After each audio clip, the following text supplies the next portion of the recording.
Karnan. Hai,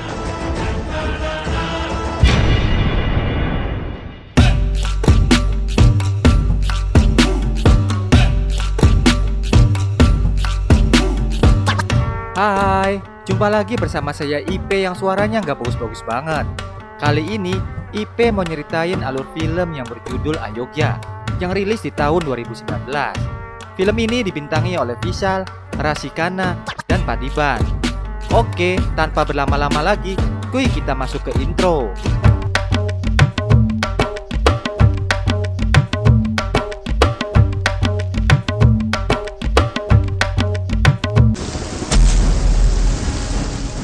Film dimulai di sebuah pesisir pantai. Terlihat beberapa preman sudah terkapar dan dalam keadaan mengenaskan. Sementara itu, preman yang lain sedang mengubur hidup-hidup seseorang yang sudah terluka. Orang itu adalah Inspektur Karnan. Scene pun berpindah menceritakan Karnan sewaktu kecil. Suatu hari, Karnan kecil ditangkap karena kasus pencurian. Ia mengatakan kepada polisi kalau ia adalah salah satu anak buah dari Rajendran. Enggak berapa lama, Rajendran datang menemui polisi. Ia dipukuli di depan anak buahnya. Polisi mengambil uang yang ada di kantong celana Rajendran, lalu melepaskan mereka semua.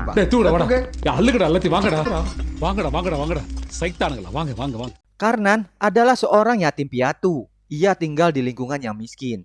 Ia nggak sekolah karena harus mencari uang untuk memenuhi kebutuhan hidupnya. Sejak kejadian kemarin, ia sangat terobsesi menjadi polisi. Waktu pun berlalu, Karnan kini tumbuh menjadi remaja. Ia masih ngebet banget pengen jadi polisi. Hingga suatu hari, ia curhat ke seseorang. Ia pengen banget jadi polisi, tetapi dia tidak sekolah. Temennya ngasih tahu kalau ijazah dan semua dokumen bisa dibuat asal ada uangnya. Karnan membeli ijazah dan semua yang dibutuhkan agar ia menjadi polisi. Sampai akhirnya, ia berhasil menjadi seorang inspektur polisi. Scene pun berpindah kembali. Sekelompok preman yang lagi asik ajeb-ajeb ditangkap polisi karena kasus penyelundupan narkoba. Mereka diseret dan dimasukkan ke dalam sel tahanan.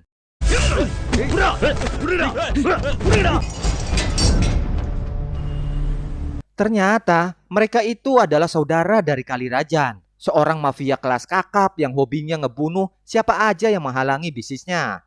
Kalirajan punya banyak relasi menteri dan pejabat. Setelah saudaranya ditangkap, ia ngedatengin menteri dalam negeri yang lagi renang-renang santuy. Dia pengen menteri itu ngeganti kepala polisi yang ada di Chennai karena bisnisnya selalu diacak-acak. Kalirajan pengen pengganti kepala polisinya nanti orang yang bisa disuap dan gak banyak tingkah.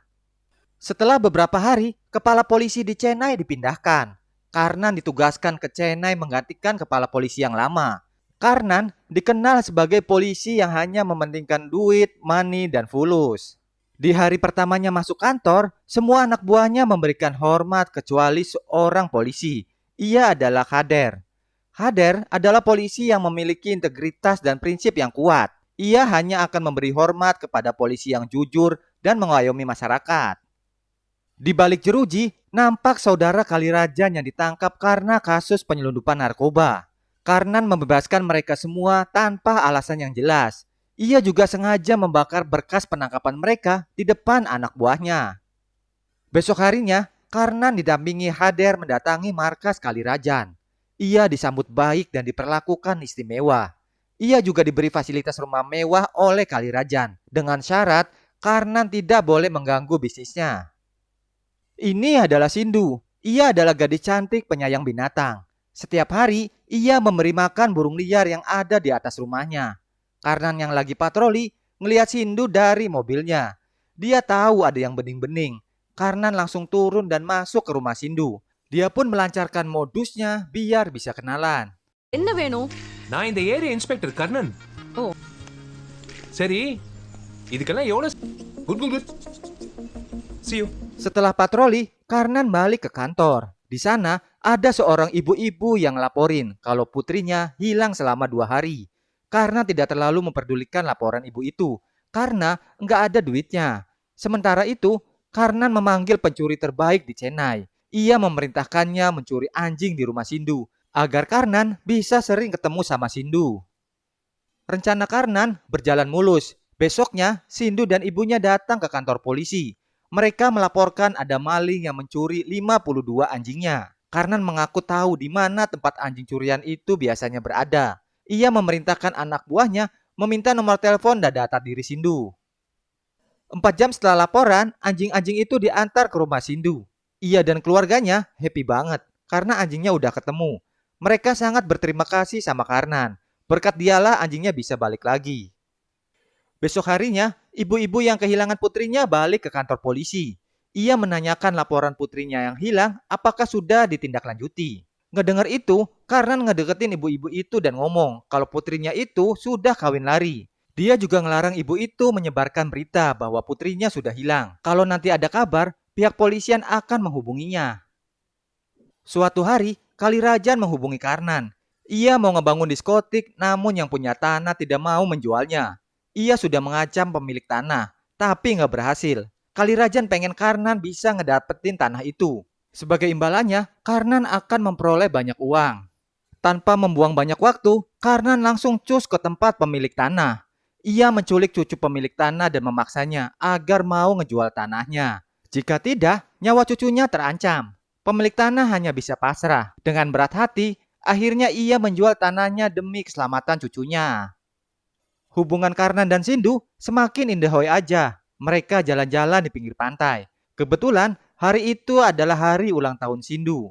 Karnan beranjak dari tempat duduk dan memesan makanan. Namun, begitu mau balik lagi, Sindu udah nggak ada di meja. Ternyata, gerombolan preman menculik Sindu. Ngeliat itu, Karnan langsung mengejarnya. Sindu nyaris dibunuh. Tapi, Karnan dengan cepat berhasil menghajar preman itu dan menyelamatkannya.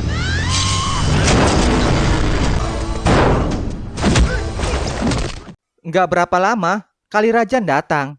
Para preman itu adalah anak buah Kalirajan. Ternyata, anak buah Kalirajan salah sasaran. Mereka mengira Sindu adalah gadis yang mereka cari. Karena sama-sama pakai baju putih. Kalirajan meminta maaf ke Karnan atas kejadian tersebut. Mereka terus cabut mencari gadis yang mereka cari. Takut terjadi apa-apa dengan Sindu, Karnan membawanya ke rumah sakit. Setelah selesai diobati, Sindu sangat trauma dengan kejadian yang menimpannya. Kalau saja mereka tidak salah sasaran, mungkin gadis yang mereka cari sudah dibunuh. Sindu meminta Karnan menyelamatkan gadis itu sebagai hadiah ulang tahunnya. Di tempat yang lain, anak buah Kalirajan berhasil menemukan gadis yang mereka cari dan hampir menangkapnya. Tapi, tiba-tiba Karnan muncul dan menyelamatkannya. Karnan meminta gadis itu dilepaskan. Tetapi, Kalirajan gak mau. Ia memerintahkan anak buahnya untuk membunuh gadis itu dan Karnan.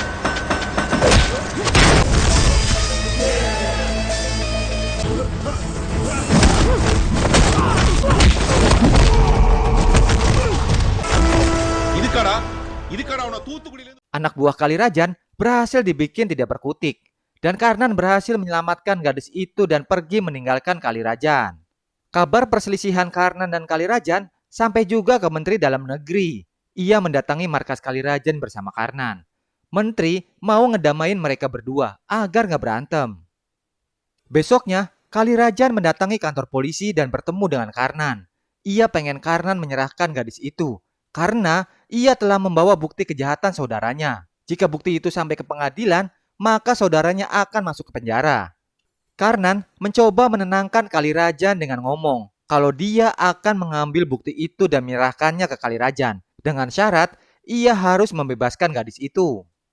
Karnan dan Hader langsung cus ke rumah gadis yang dicari Kalirajan. Gadis itu bernama Sandia. Sandia pun bercerita, ia bekerja di Amerika. Dia datang ke India ingin bertemu dengan ibu dan saudara perempuannya yang bernama Bhavani. Bhavani berjanji akan datang ke bandara untuk menjemputnya. Tetapi Bhavani nggak datang dan beberapa hari nggak pulang ke rumah. Ia dan ibunya mencari kemana-mana, tapi nggak ketemu.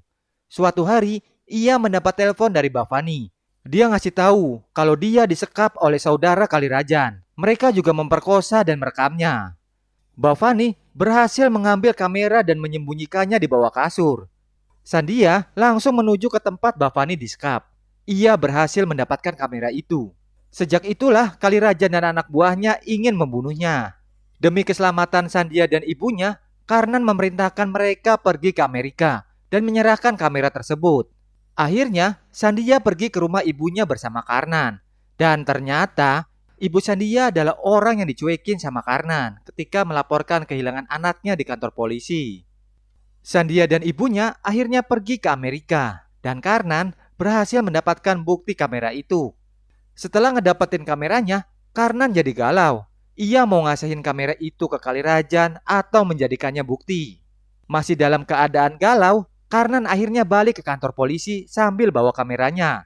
Anak buah Kalirajan ngedatengin kantor polisi mau ngambil kamera itu.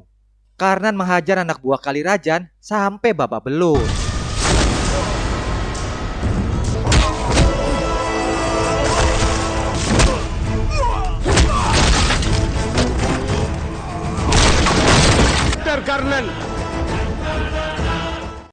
Karnan kini berubah menjadi polisi yang lebih baik.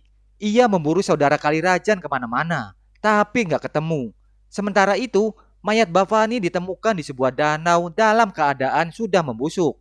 Kejadian itu mengundang perhatian media. Stasiun TV dan koran memberitakan kematian Bhavani. Para aktivis perempuan berdemo menuntut ditangkapnya pelaku pemerkosaan dan pembunuhan Bhavani. Setelah beberapa hari, pihak kepolisian mendapatkan laporan dari seorang nelayan.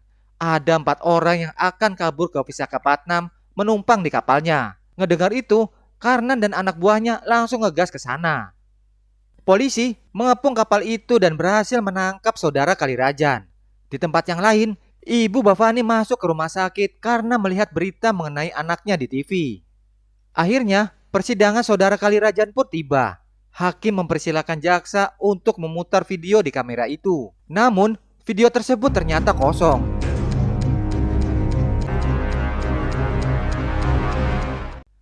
Hakim akan membebaskan saudara Kalirajan jika tidak ada bukti lain yang diajukan. Karnan nggak mau saudara Kalirajan bebas begitu aja. Ia mengatakan kalau ia punya bukti lain dan meminta waktu 1 hari untuk membawa bukti itu. Akhirnya, hakim menyetujuinya. Ternyata, jaksa sudah bekerja sama dengan Kalirajan. Mereka menukar bukti kamera itu dengan kamera yang lain. Karnan ternyata tidak punya bukti lain. Ia ngomong gitu untuk mengulur waktu agar saudara Kalirajan tidak dibebaskan pada hari itu. Ia masih memikirkan bukti apa yang harus ia bawa ke pengadilan. Karnan yang lagi mumet akhirnya minum sampai oleng di pinggir pantai. Tiba-tiba Kalirajan nelpon dan menanyakan bukti apa lagi yang ia punya. Karnan yang lagi oleng malah menantang Kalirajan dengan menyuruh anak buahnya datang ke pantai untuk menemuinya. Nggak berapa lama, 1 kompi anak buah Kalirajan mendatangi Karnan. Mereka langsung menghajar Karnan tanpa banyak basa-basi.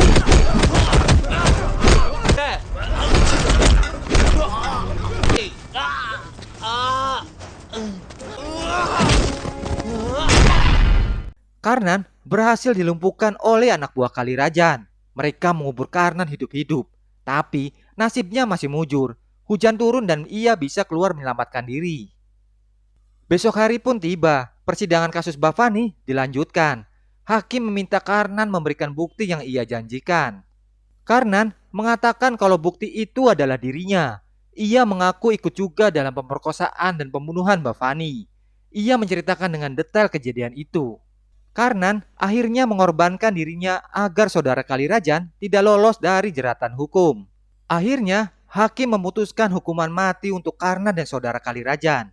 Persidangan pun selesai. Karnan berjalan keluar dari pengadilan.